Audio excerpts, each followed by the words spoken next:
Right. So next up we have Mr. Rainer Heufers. He's the co-founder and director of Center for Indonesian Policy Studies, or what we call CIPs, and he has actually a very interesting study that I came across on forest management. So for Singaporeans, I think this is particularly interesting because we face the haze every year. So you can check it out on YouTube. Mr. Rainer Heufers.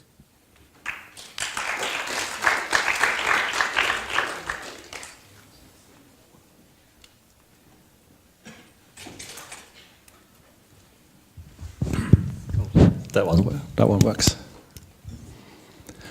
All right. Very good afternoon, everybody.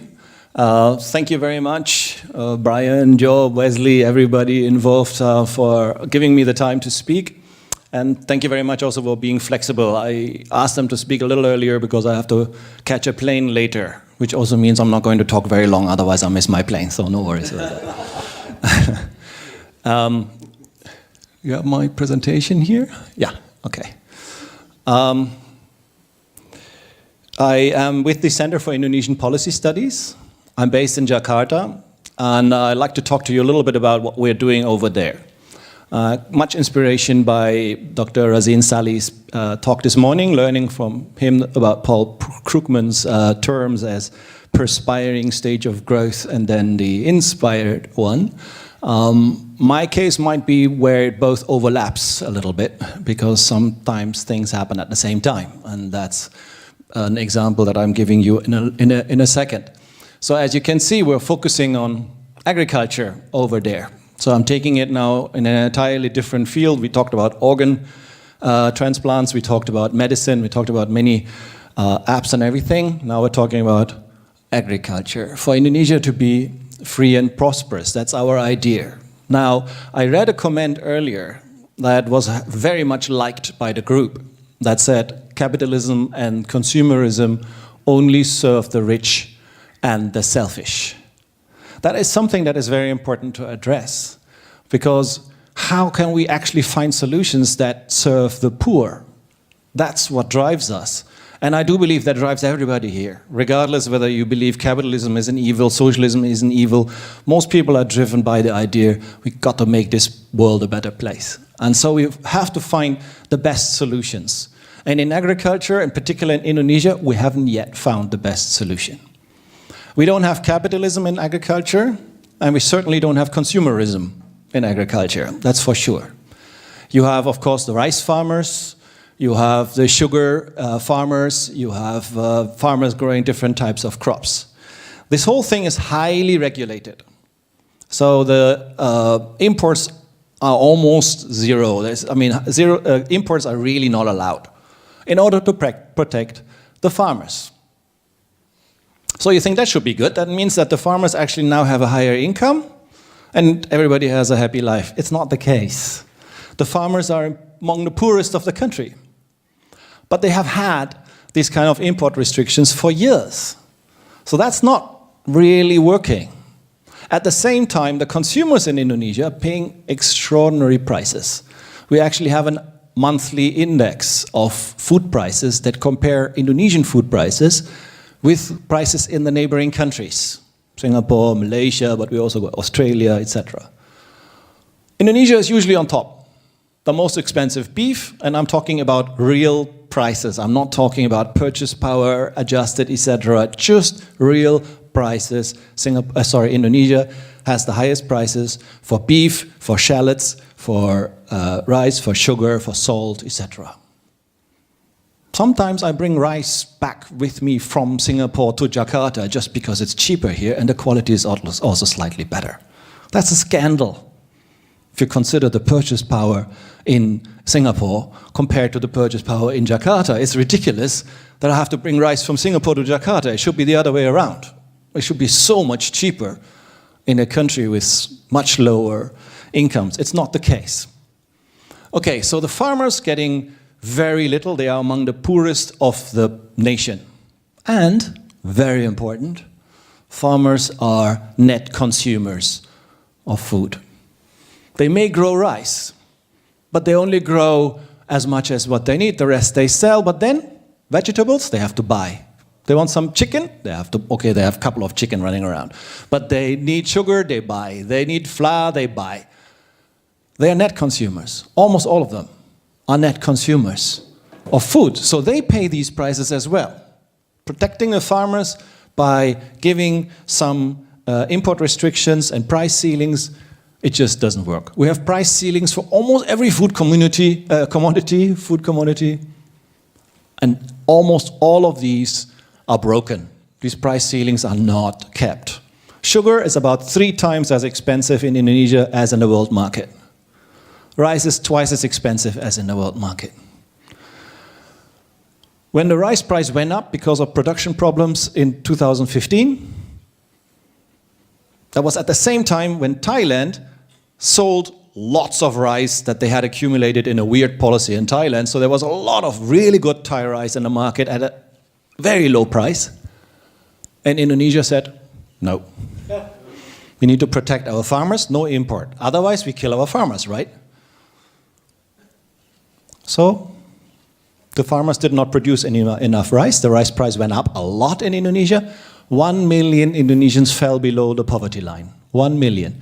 And the poverty line in Indonesia is defined as the necessary energy intake that you need per. So 1 million people lost the ability to eat enough food to get the energy that they need for the day because of the rice price.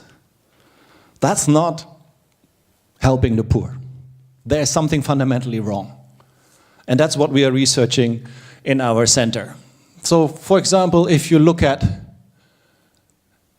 the rice distribution system, if you start at the top, that's where the farmer grows that rice.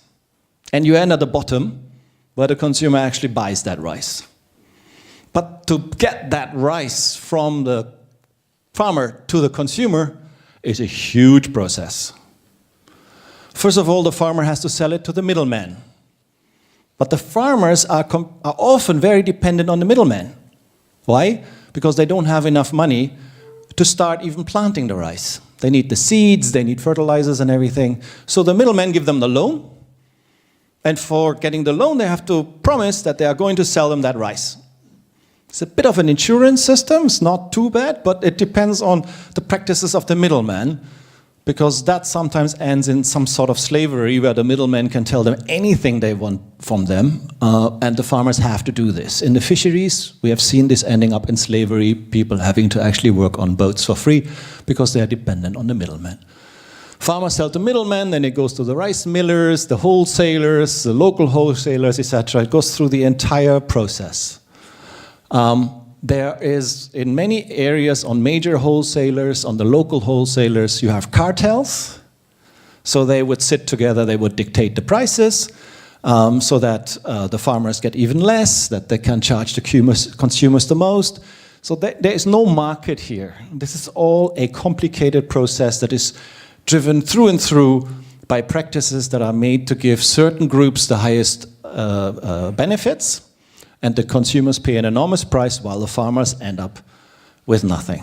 So this is a terrible situation, and you have this situation for many, many, and almost all other food commodities in the country. We're working on one after another. We've done our research on rice, we've done it on beef, now we're almost done with sugar. Soy is the next. We've written a program about corn, a paper about corn. So we're looking at all of this, and what we find is import restrictions, import restrictions, import restrictions. The prices in Indonesia are always way higher than everywhere else. Productivity is extremely low. So what we need is that the farmers in Indonesia become more productive. But that's very difficult. If people in general just have half a hectare, or maybe 3/4 of a hectare of land, how do you make that more productive? In China, they have large farms. I mean, parts of China, they have large farms. In the United States, they have giant farms. So you need some sort of reforms, but have anybody ever been to Java? Is one volcano after another. How do you create giant farms around volcanoes? That's actually very difficult. So some of the land isn't that suitable for all of these crops that they are producing, and many economists in Indonesia are saying we are just not a rice-producing country. Thailand and other countries are so much more suitable for rice production, but that you can't say politically. It's incorrect, so you have to be very careful when you say this. So the whole system is very, very difficult. Farmers are not productive enough. They need to become more productive. They need technology. The technology cannot come into the country because the country has import restriction policies on technology as well. So the farmers can't produce more per hectare, and they can only sell at a very low price. They're stuck. By nature, farmers are, factually, the farmers are already leaving agriculture. They're giving up. The smallest one are giving up. You can see that in the numbers. The farmers with only a quarter of a hectare, they're basically getting less and less and less. What are these people doing? Some of them become migrant workers. They go abroad, Singapore, for example. Some of them go sell SIM cards in cities. Where they should go would be the manufacturing sector. That's where people really need low-skilled laborers to actually work. But the manufacturing sectors have very high minimum wages. They can't absorb the farmers anymore. So it's a really, really complicated situation. You can't just change one little policy and believe everything is being solved. But you see how if you really want to help the poor, you've got to do something here. And that something is a big question. So we are advocating for allowing imports to happen. Maybe not immediately and fully, maybe in stages. But if you want to protect your farmers, you have to give it a time limit. And during that time limit, you need to incentivize them and pressure them to become more productive, for which you need technology. China is doing this move at the moment. They have an entirely new approach to agricultural policy, which is very worthwhile studying. So that's just what we are dealing with. This is just one example, gives you the picture. Now that is our perspiring stage of growth. So we need to deal with the inputs much better in the economy. But then this happened. Suddenly the inspiring part hit us while we were still in a perspiring stage. So now we have the digital economy.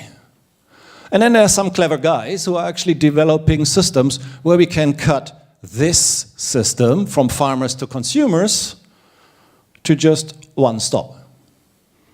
We just create an app.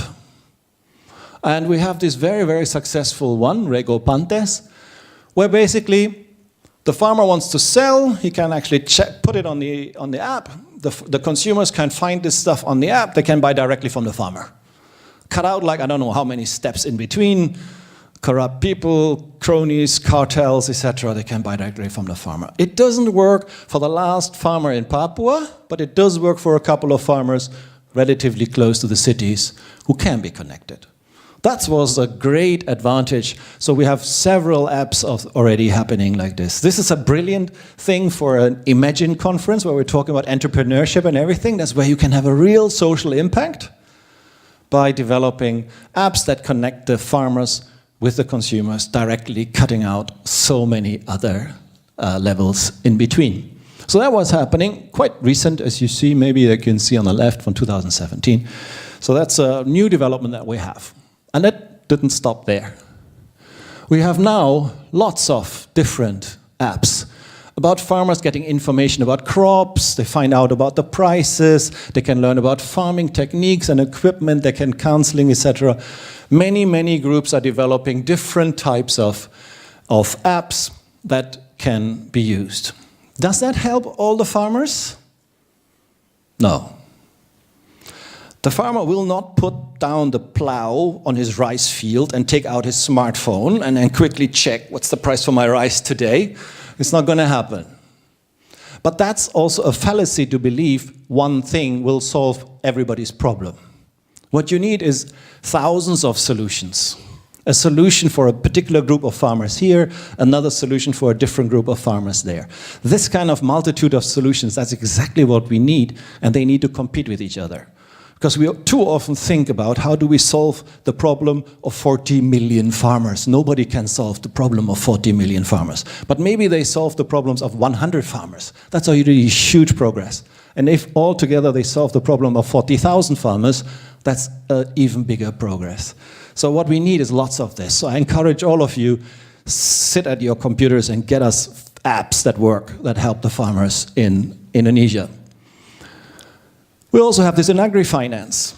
On the left-hand side, you have a beautiful state-owned bank called the People's Bank of Indonesia, Bank Rakyat Indonesia, 10,000 branches all over the country to bank the poor. They even have little boats that go from island to island and provide financial services to the poor. So that's one solution for the entire country. But when you speak to them, officially they have a huge problem with debt repayment, and they have a huge problem with data. You go to this rice farmer, you say to him, okay, what do you need? He says, I need a loan. Aha, what do you need? 1 million rupiah, about 100 Sing dollars. Okay, how much land do you have? Aha, now we have a problem. Nobody knows how much land this guy has. He says, I have 1 hectare. Really? How do we know that? There's no document that says 1 hectare. Or maybe there is a document, but you wouldn't believe the document. So there is no data. You can't find it out. I have no idea. How do I trust this guy? So that they have huge problems. They have relatively low debt repayment ratios, and they are a government bank. So when the government gives me money, this can't be a loan. That's a subsidy, right? If I don't pay the government back, they're not going to do anything to me. Then you have a lot of new solutions coming in. And look at their repayment rate, 99%, entirely different. This is a P2p lending platform, Amarta, that is relatively successful in the country. We have international ones. This is a venture capital group, Avishkar from Mumbai, actually. They have been doing a couple of programs in India. Now they're starting in Indonesia. They have 2 companies invested already, Cassava and Fisheries Company. And now also Vestifarm, there's also P2P. They have a huge amount of borrowers who would like to give money for projects in agriculture. They're just trying to get the farmers interested. Now, developing an app or a fintech solution is easy at a computer. The realization is extremely complicated. Vestifarm, for example, never gives money to the borrowers. They can't, because then they will regard it again as some sort of subsidy. So they give them things in kind. They give them fertilizer or seeds, or they give them whatever else is necessary, but not the money to buy it. So they've learned from past experience, etc. So what we need is entrepreneurship. We need people who find solutions that work on the ground with the farmers in these countries, and that's what this conference is about. So we need lots of innovation and entrepreneurship to find many more solutions than the ones that I showed you. But of course there are many. There are hundreds of P2P lenders by now. So there is great potential for agri-finance in Indonesia with good risks, and you need to know what you're doing. And that doesn't end there. Interestingly, also artificial intelligence is now coming into the game and seeing how can we solve this, how can we contribute to the solutions. Now, there is chatbots. The higher part of the audience have total understanding what chatbots are. The front part of the audience might be a little bit more challenged by this. I belong to you guys. You know, Jetstar, for example, most of you have bought a ticket on Jetstar already. There is this Jess that answers your questions. Jess doesn't exist. I'm very sorry to break it to you, but there is no Jess. This is artificial intelligence. Her answers, the quality of her answers grow with the quality of your questions, and the quantity of your questions. So this could be used in agriculture, maybe. So the leading chatbot company in Indonesia found that there is a good example from Africa. They have a chatbot for farmers, and it helped lots of them. They're having a problem. I want to switch from rice to tobacco because maybe tobacco earns me more money. How do I do this? Jess, how do I grow tobacco? Jess, what's the current price of tobacco seeds in my country?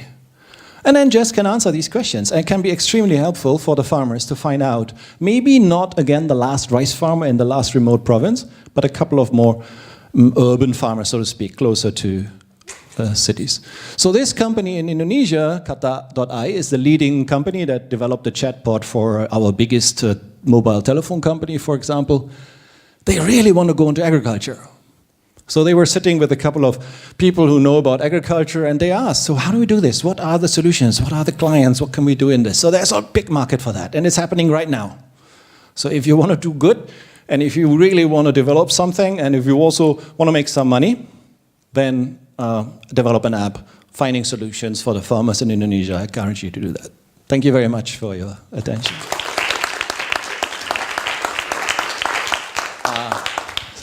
Hold on, one more thing.